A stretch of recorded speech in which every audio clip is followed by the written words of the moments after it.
this next presentation will be from Carrie Rigdon, an associate, with the Association of Food and Drug Officials. Her presentation will be the next generation of food safety, exploring new possibilities with AI technology. So I see you already have your camera on, Gary, so feel free to share your screen whenever you're ready. Great. Thanks, Travis. Let me get that up here for everybody. Okay. And it's this one and share.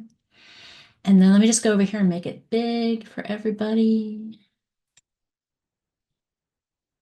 And I just want to bring up there we go. Okay. Um, Great, everybody. So let me know if there's any issues with seeing that. I practiced it a few times, getting used to it. So we're good to go. Hi, everyone. It's really great to be with you today talking about AI. As Travis said, I'm Carrie Rigdon.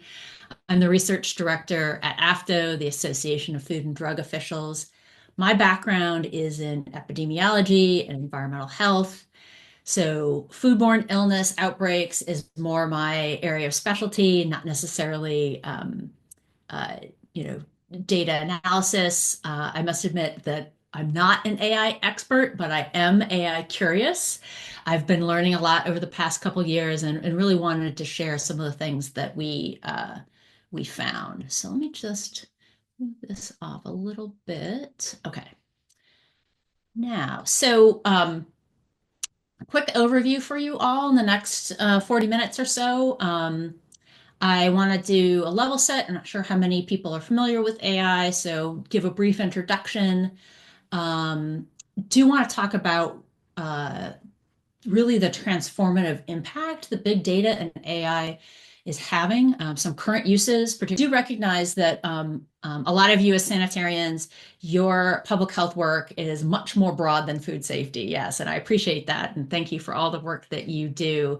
But the examples that I'm going to give are going to be in food safety, but I'm hoping that they will be relatable enough to kind of for you to be able to see how that might interact in all of the spaces that you work in day to day. So talking about current uses, but then really talking a lot about like, let's get real, the challenges and considerations, and then want to round it out with a special focus on generative AI like ChatGPT, since that is the type of AI that you all are most likely going to be interacting with, and actually the companies and entities you regulate are most likely going to be using that technology. So talking a little bit about that before we open it up for Q&A. So before we get started, I want to share a couple of survey results from Ipsos. Ipsos is a multinational market research and consulting firm. They've done a worldwide survey in around AI for the past maybe 3 or 4 years. And these results are from their most recent survey that came out in June of this year. So the first question is, how much do you agree with the following? I have a good understanding of what artificial intelligence is. And you'll see that the United States, right there in the kind of the middle of the pack with 68%, that's moved up a couple in the past couple years. So on the right, you will see what that agree percentage was back in 2023. So it's been slowly ticking upwards. And I will say that so I've been with AFTA for a couple of years. When I first started with them, was getting familiar with these Ipsos results, and I felt a little taken aback because at that time, it was still in the high 60s. It was in the 60s. I'm thinking, okay, I feel like I'm a fairly with it person, but I would not say I have a good understanding of AI. So I was a little anxious about that. But then as I have started talking with regulators and industry, many of them I don't think would put themselves in yeah, I've got a good understanding of AI. So if you're in that camp of good understanding, Yahtzee, that's great. If you're not quite there, don't worry, because I think that you probably aren't in the minority. even though that these results kind of suggest that. So the other one that I found interesting in the results is, how much do you agree with the following? Products and services using AI make me nervous. Products and services using AI make me excited. So on that continuum of excited to nervous, where do you fit? And they mapped them based on country. And what you'll see is, so the yellow arrow is mine pointing to the United States, but all of the dotted line circles are Ipsos, basically highlighting that there are certain countries that kind of cluster together. And you'll see that the United States is kind of clustered together in that we're more nervous than excited, whereas countries like Thailand and Indonesia, South Korea, Turkey, Malaysia, yeah, we're more excited than nervous. So I thought that that was interesting, how the kind of where you live kind of dictates some of those feelings. Um, and then lastly, I thought this was really interesting was this question. Do you think the increased use of AI will make your job better, worse, or about stay the same in the next 3 to 5 years? So that's a short turnaround. That's a short kind of time window there. And again, United States kind of in the middle of pack, maybe lower middle pack. Most people answering the survey said, in here in the U.S. said, it's gonna stay the same. Um, there's been kind of a general uptick in terms of better. It was 28% thought it was better last year. Now it's 31%. And kind of curious where you all fall in this, but I fall particularly in how I'm using AI, again, that generative AI. And since I've learned about it and started playing around with it, and I'm pretty conservative in what I use it for, but I would say that there's not a week that goes by that I'll use it, and I'll talk a little bit more about how I use it when we get to that point in the presentation. But first, I just want to kind of level set with this is a very simple definition of AI. It's one of my favorites. Artificial intelligence is a machine's ability to perform cognitive functions we usually associate with human minds. A lot of that has to do with the ability to learn, right? And AI is not new. The term was coined way back in 1956, but it might feel new because it really hasn't been, except in the past 3 4 years, particularly with the chat dialogue interface like Chat GPT being publicly available, that we as a public have been able to roll up our sleeves and give it a try. So it feels a lot newer, and obviously a lot more powerful, and getting more. The models are getting more powerful. And one of the most kind of transformative, the reason why I think artificial intelligence is more transformative is this characteristic. Artificial intelligence really excels at seeing complex relationships and patterns. Humans, we're really good at seeing patterns, particularly groupings of things, and things in a line. That's why, thinking back to statistics, a lot of times you're transforming things into a linear regression or log linear regression. You're transforming things into a line because we see those patterns better. But artificial intelligence can really see patterns that we just can't see. I'm using "see" kind of in quotes there. In the medical field, we're seeing that AI is predicting kind of proteins, new proteins, and how they fold, things that we didn't know existed, and going out and looking for them. And yes, they do exist. So it just really, really powerful. And that's, I think, one of the most powerful pieces is this pattern recognition, right? But one of the things I want to impress on everybody, and if this is the only thing you remember, that's great, is that yes, artificial intelligence does excel at finding patterns, and patterns that maybe we can't find very easily on our own. But remember, it's we humans that decide if those patterns are meaningful, right? We don't cede our ultimate decision-making authority and responsibility. That's why you're hearing a lot of people when they talk about AI, they're talking about keeping a human in the loop. Like, we are this, we decide if this pattern is useful and meaningful for us, and is something that we should move forward with, right? And you're also hearing a lot of people prefer the term augmented intelligence instead of artificial intelligence, is this way of playing an assistive role to enhancing our capabilities. So, so with that, there are kind of three broad categories in how AI is being used in food and food safety. The first one is sensing and characterization. So using data, particularly from sensors, to detect, conditions of food, conditions in the environment, and being able to characterize products, conditions, etc. So that is very common. Pattern recognition, as I talked about, but specifically here, just using a lot amounts of data from a variety of sources in order to detect patterns. And then lastly, simulation and prediction. So creating simulated environments to be able to test different conditions and predict outcomes. And really, these three kind of broad categories are being used across food production, from farm to fork.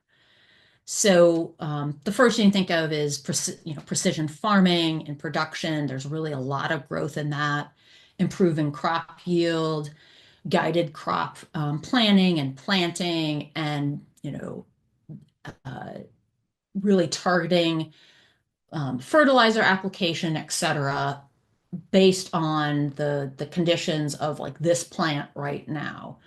And pathogen detection is a really big part of food production, quality assurance, reducing waste, and supply chain resilience. And some similar ways in which AI is used in the food safety and quality realm. So when you think about classification and characterization, being able to detect defects or anomalies, rapid bacterial detection, that is huge. It's really amazing how the lab detection part of laboratory technology side of this is really taking off.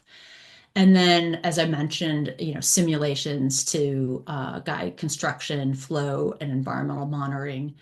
There was, so as an example of this, AFI, the American Frozen Food Institute, teamed up a couple of years ago with Cornell University. And of course, with frozen food, one of the pathogen hazards is Listeria monocytogenes. And it's as you all probably know, that environmental sampling is so important to be able to monitor and control for LM. And what they did was they created a simulated environment of an actual frozen food processing plant. They had the production flow, they had the worker flow, they had kind of the sanitation practices and timelines and things like that. So they kind of put that all in and then ran various simulations to see what are the likely hotspots for LM uh, to create a niche, right, and grow. And so then they could develop, targeted environmental monitoring plans for those situations. I thought that was a pretty cool use case. And then, so similarly, with quality and safety, also in the operations. So smart HACCP is a phrase that you're hearing more and more. So the idea is to use real-time sensors, collecting data on, for example, your critical control points, collected in real time. So temperature, pH, humidity, et cetera, whatever that control point is. Connect. So capturing that data in real time and analyzing it in real time and be able to get early warnings when you might be deviating, right? Not just, hey, you have deviated, but this is not in the parameter range that we like to see it. So, and then over time, as the model learns, they might be able to kind of predict issues earlier and earlier, kind of upstream. So that is something that is a big promise of AI in food safety. Similarly, you can see how that might be used for predictive maintenance and improved cleaning. And then I put on here a little bit kind of change of tack, but regulatory inspection prioritization. So, we have uh, in the regulatory space. So I should say that prior to my work, my time here at AFDO, I was 13 years in the Minnesota Department of Agriculture, Food and Feed Safety Division. So I sometimes slip back into my regulatory brain, but you know, the promise, right? The promise of AI is be able to use the data that you collect on during your inspections and what you're seeing, and to be able to recognize broad trends, right? So that's the piece that I think get a lot of us excited about AI. So a lot to get excited about, but there are some real challenges when you're talking about harnessing the promise of AI in food safety.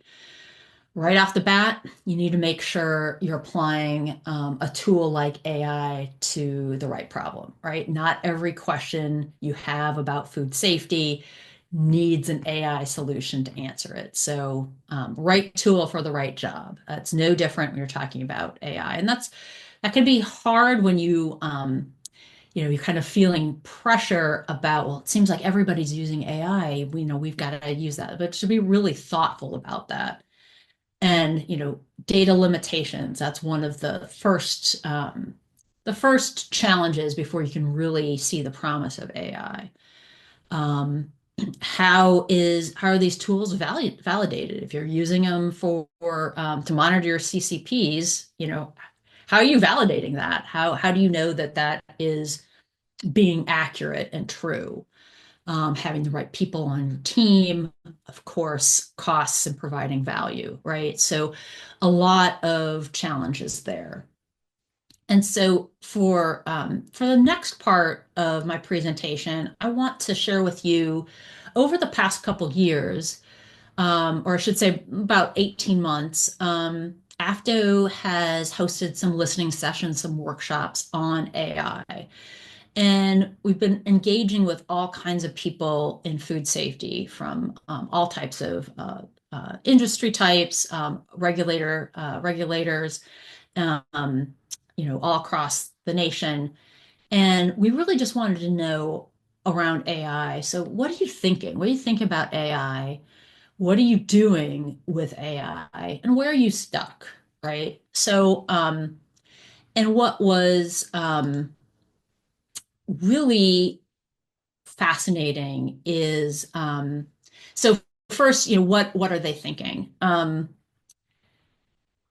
As I said at the top of this, artificial intelligence is still very new. It's an unknown element. A lot of folks are thinking, really what is AI?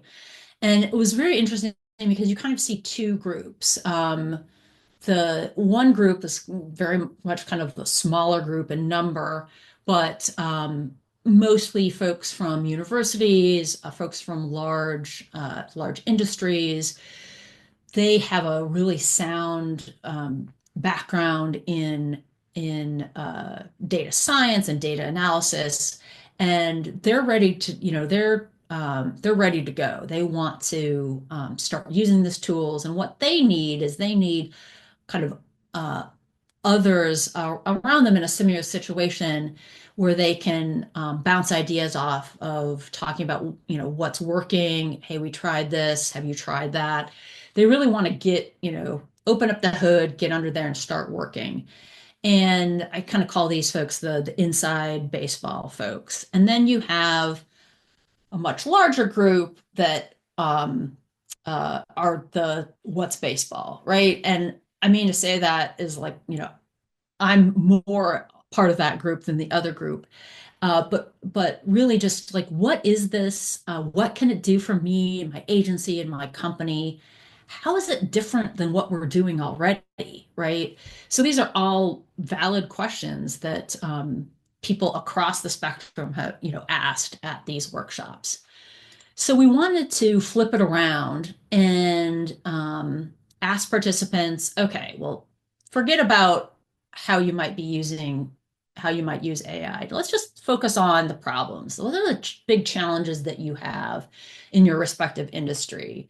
Um, so we had folks manufactured food, food service, regulators. We had folks that support companies, like they audit or they provide laboratory services, right? So we had them kind of broke them out into small groups and say, what are your big, problems that you're trying to solve, and how might AI and big data be used to solve them? And what was striking is just how similar all of the challenges across the industries, across the agencies were. Number one, probably won't be surprising, but the top one is, how do we better train and retain our workforce? That is on the top of everybody's mind. We have these SOPs, we spend all this time on these SOPs and training, but how do we make those more interactive, right? How do we make them more engaging? How do we provide just-in-time resources? Another challenge they had was, how do we combine information from disparate sources and systems, right? That's a very common problem. And then, lastly, kind of get at the heart of the matter is, how do we detect potential food safety issues before they become real problems, right? So across the board, these were like the big three challenges that everybody saw, and are really trying to engage in how do we use AI to answer these questions. And what was heartening was that there were a few, not many, but there were a few in the audience who raised their hand and was like, hey, yeah, we're actually using, AI in some of these areas. So first, generative AI, as I mentioned before, that's by and large the most common way that that's being used. So we had, so for example, Chick-fil-A and Yum Brands are using it in training and SOPs. Chick-fil-A specifically looking at raw chicken handling and cooking. They're also looking at using AI and kind of a chat interface for excluding sick team members. Yum is kind of doing it across the board. They call it kind of their coach or coaching. So coaching team members and employees through basic steps of a process. And then equally important is what happens if the unexpected happens. I mean, uh, like a vomiting event in the restaurant, you're flustered. What do I do? And the idea is that you could use this more kind of coaching interface to really get the team members the information what they need to do, fast in an accurate way. Um, Rules and regulations chatbot. So about a year ago, I had a tech startup reach out to me to say that they wanted some feedback on a chatbot that they had built basically based on the California Food Code. So the idea is that if you're a restaurant, grocery store, food service, etc., large or small, you could use this chatbot to ask, to basically find out the answers in the food code without having to, read the legalese, if you will. Is basically kind of a more of a conversational tone to get the information. And I have to say, it was still, pretty clunky, not ready for prime time, but that really just exploded my brain, because when I was at Minnesota Department of Agriculture, we had a dedicated FTE, one person, our licensing liaison, who all they did all day, every day was answer questions about from new businesses that wanted to get a food license and start operating, right? And he knew his stuff and he was very quick, but it was, and I'm sure a lot of you can relate. It was just a tidal wave, right? And so we thought, oh, well, let's put some information up on the website. Let's get some handouts. We even came up with something called um, licensing, like a food license. What was it? Um, it was like a pathway or a journey, right? Kind of like gamification, like, oh, first you stop here and then you stop there. Roadmap, that's what it was. And it, it was good information, but um, people still wanted to talk to someone, and I think they just wanted reassurance, right? And so I wonder um, if that's something, if it were built and built correctly, if that could really help give first-time businesses enough reassurance, at least to answer the very simple questions and then triage the more complicated questions, right? So anyway, I I was just super jazzed about that. That was very cool. And then the other thing that we heard a lot of people using generative AI for, and maybe you're using it all the time on this too, I know I am, is summarizing information, right? New scientific research, new guidance documents. Hey, give me a summary, give me the kind of the bullet points, or even give it to me in simplified language, right? Or a different language. So that is, you need to fact check that, but those are really the types of kind of uses and interactions that we were hearing a lot about. I already mentioned the simulated environments that American Frozen Food Institute's using, that sensor technology and detection. Earlier this year at a conference, a couple of vendors, their ideas really stuck out to me. So one is company that is using optical imaging tools to detect pathogens like Listeria monocytogenes. So just basically, essentially based on camera imaging rather than a biochemical assay or genetic screening or having to grow the bug in a lab. So that was like, wow, that's pretty cool. And the other one, I thought was pretty interesting was there's a company that is basically etching microscopic barcodes called biotags. They're etching these barcodes on, they're made from baker's yeast. And so they're food grade. They've had a lot of conversations with FDA, but the idea is that you can, then introduce those into your production stream and investigate, processing issues, sanitation breakdowns, supply chain. So that was pretty cool too. And then the last example, not so much I've seen in the U.S., although I think I'd be interested to know if you've seen it, is automating kitchens, and then to the extreme of fully automated kitchens. So that's all kind of different flavors of what we're hearing, what folks are doing.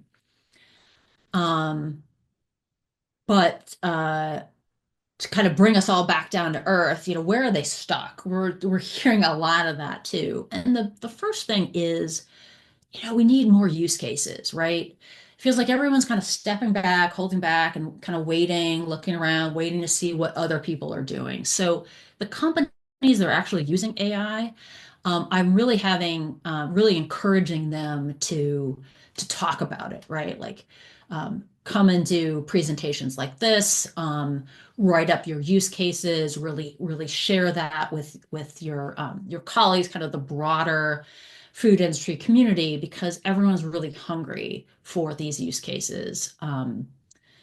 Better data governance. AFTO had Jorge Hernandez from Wendy's come and talk this June about Wendy's AI journey.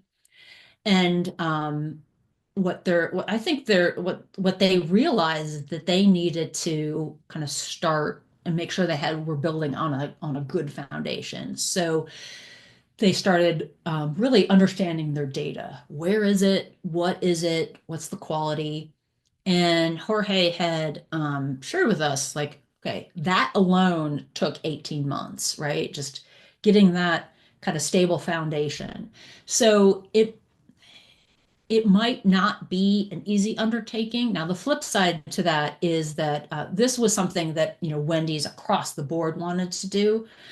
But there are also some companies that are taking a kind of a small win approach. Is let's just look at a small subset of data, see what pattern recognition can help us with.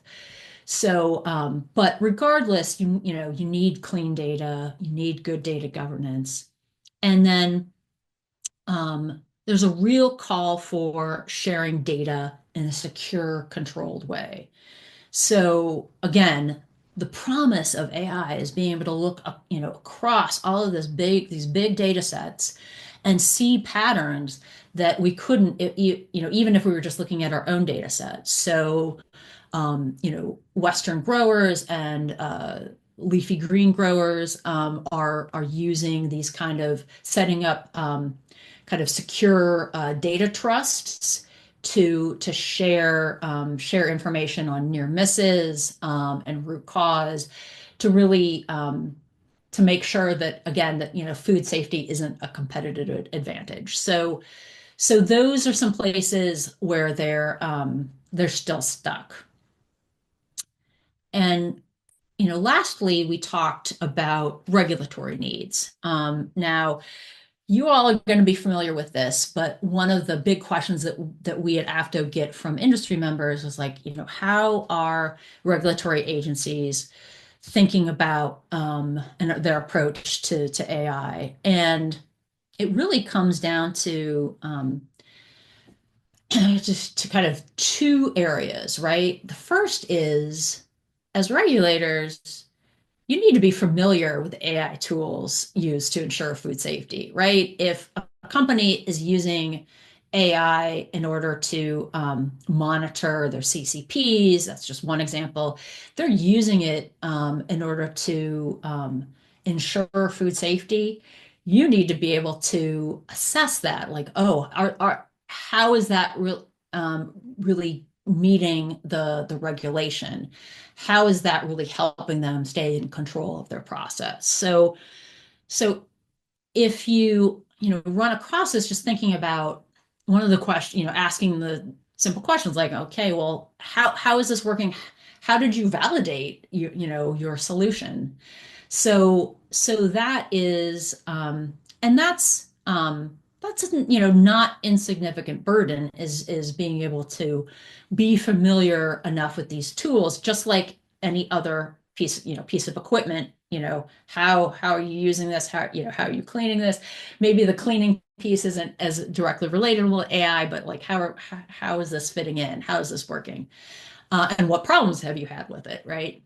How reliable is it? So that's one big piece. The other piece is the same and this is what I tell industry, we're kind of all in the same boat in this regard, is we're facing the same challenges in AI adoption, right? We have processes that are completely paper-based, or if a process isn't paper-based, maybe a little piece of it is. We have legacy systems. We've got data in disparate places.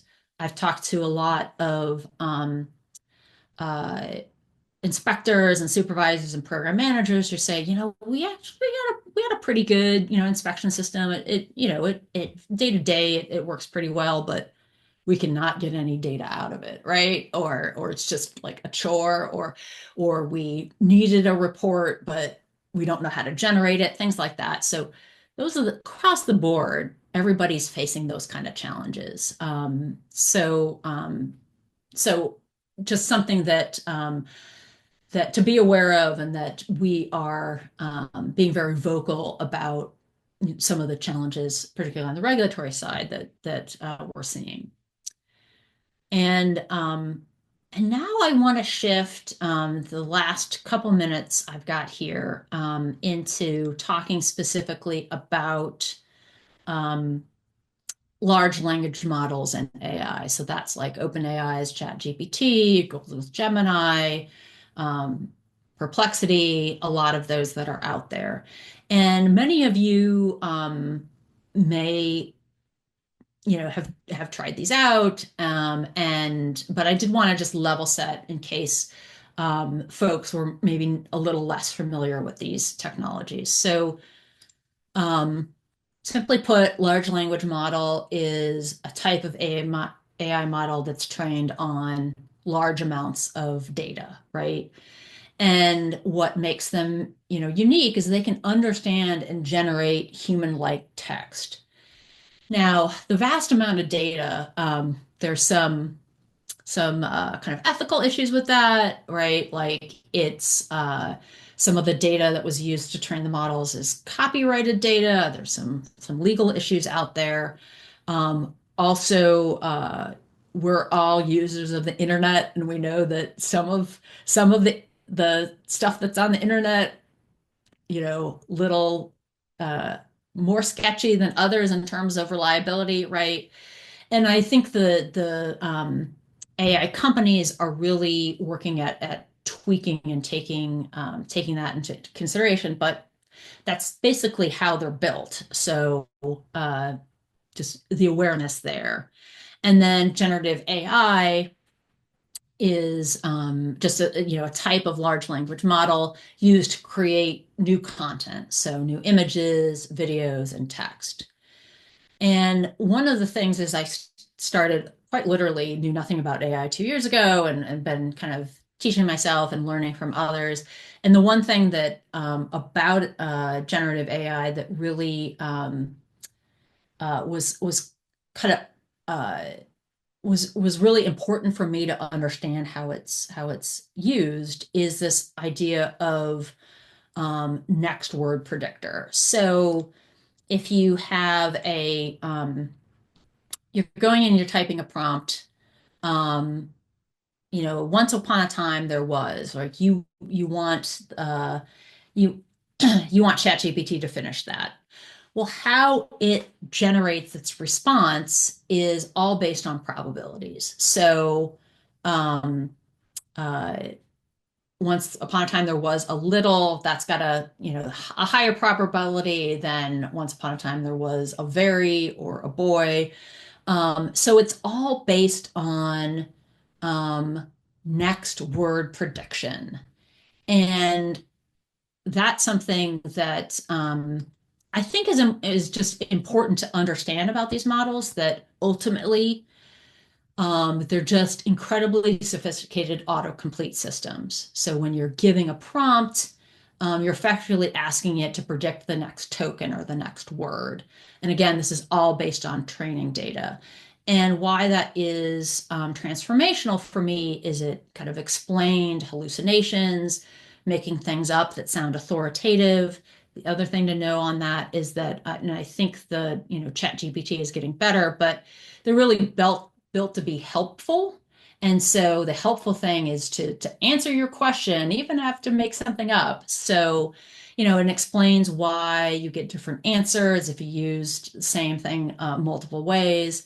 So, so that was, and I didn't want to make the assumption that you all knew that that was what it was doing, but that's something that it really has shifted how I think about using these tools. And so, for example, you might have operators out there that are saying, "Hey, make me a HACCP plan for sushi rice," right? So know that these tools like templates can be used without a full understanding of why or how to write a HACCP plan or food safety plan. So just be aware and be curious. and I'll round things out with a little kind of do's and don'ts that I think are helpful and that I go by.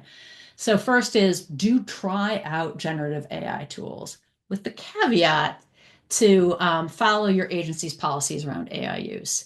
So I use it, I said that I use it almost every week. I mostly use it to help get over what I call blank page anxiety. Like I'm trying to think of, I want to write an introduction on something, or I want it to, I need to, we're now, AFTOs, we're working on our 2025 conference, and, you know, give me an example of write a session for water reuse. And how I use it is it helps me think about things, the order of things, how I might, write write a summary, things like that. So just, try it out. Use it as, what you might want to ask a personal assistant to do for you. But also be transparent about your use of AI. And particularly, I'm talking about um, images and video generation. So if if your agency has a policy, it probably is most strict around that kind of image generation, and really be transparent that this, if you use it to generate images, that this was generated by ChatGPT or whatever. And then just be curious, like ask around who's using AI, how they're using it. And a few kind of cautions that I would throw up there is don't use it for any private or protected information. I know there's settings now that say like, oh, we won't train on your chats, but it's just a good rule of thumb just to not use it for that. And in fact, like let's say you have a small data set and you want to create like a bar chart or something like that, you can ask chat rather than just give it its data, your data, and say, "Hey, make me a bar chart." You can say, "How do I do this in Excel?" and just follow along. So there are ways that you can get the outcome without giving it all your data. And then don't take, anything generated by AI at face value. Always fact check. So I think with those caveats, really interested to hear what your questions are, and if you're using it and what you've encountered. So thanks, and let me stop sharing so I can see you all. All right, awesome. Thank you, Carrie, so much. That was really interesting, and I mean, it's definitely something to be aware of when it comes to AI because even if some of us are a little bit more hesitant to it, I definitely see it. It is growing at an exponential rate, and it's definitely going to be something that is in our lives.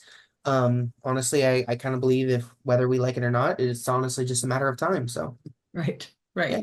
right. All right, so we do have just a couple minutes for questions if anyone would like to put those in Slido. I'm looking right now. As of right now, there isn't anything, so we can give it a couple minutes in case anyone has any questions. Great, thanks.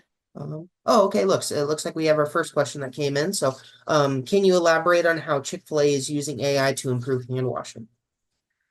Great question. So I have heard about this, but I don't know specifically. I so good. So short answer is I don't know, but I have heard that they're using it for that. I have heard some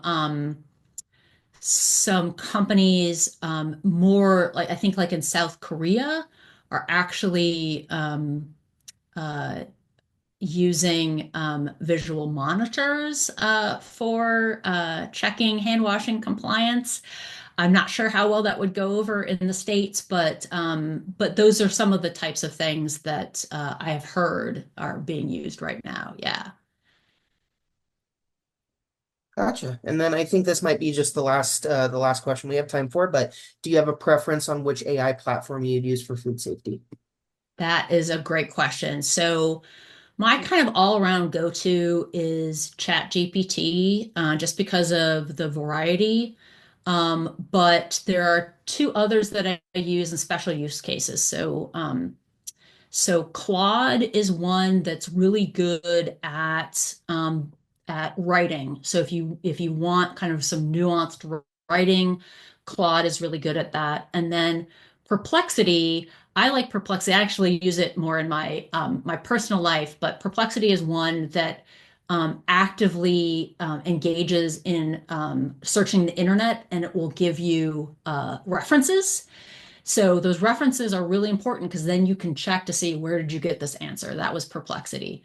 So those are the two that I use. And if you're looking for references, definitely use Perplexity. Chat GPT is getting a little better at references, but still not that great. Right, awesome.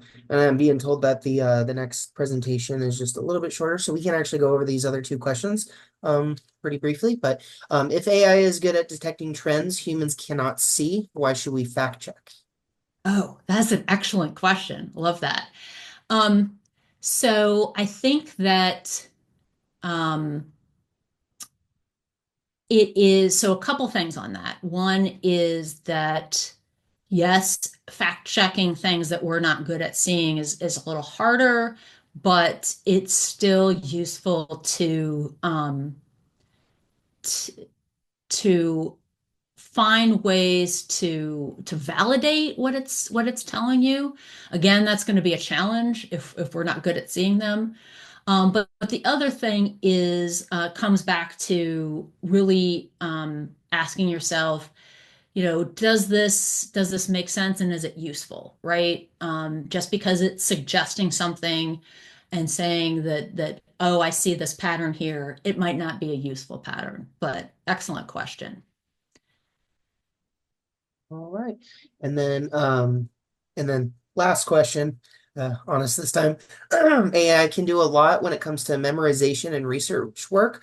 Are companies pivoting toward critical thinking and problem solving skills and applying this knowledge? Yeah. So, Colin, you bring up an excellent point. I think that's one of the concerns. You heard a lot about in education, right? Is that students are just going to get AI to write their paper for them. But what AI can't do is teach you how to critically think. So it's that critical thinking layer that is even more important. But I have heard from a lot of university professors who are now being challenged on actually how do we actually train on critical thinking? Because the training that we have up until now has been review this, ask questions about this or whatever. And if we can just have AI do that, how do we really hone in on that critical thinking? So that's a really good question. All right. And then just somebody just wanted you to repeat the good references. Yeah, I will I'll put links in the chat. That was Perplexity. So I'll put links in the chat for Chat GPT, Claude, and Perplexity. Because I know you guys need to get on to other things. So I'll put that in the chat for everybody. All right. Awesome. Well, again, thank you, Carrie, so much. That was a very fascinating and interesting presentation. So thank you again. Thanks. It was a lot of fun. Appreciate it.